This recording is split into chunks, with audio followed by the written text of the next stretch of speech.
Friends, today I'll show you how to draw this beautiful rangoli. It is of 14 dots to 2 dots, straight dots.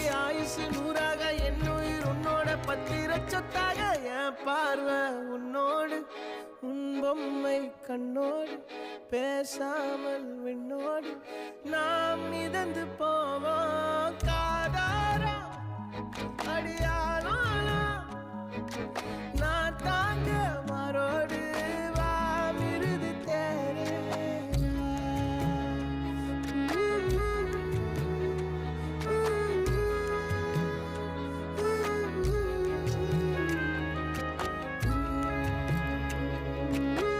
Is an easier and better way to draw this rangoli.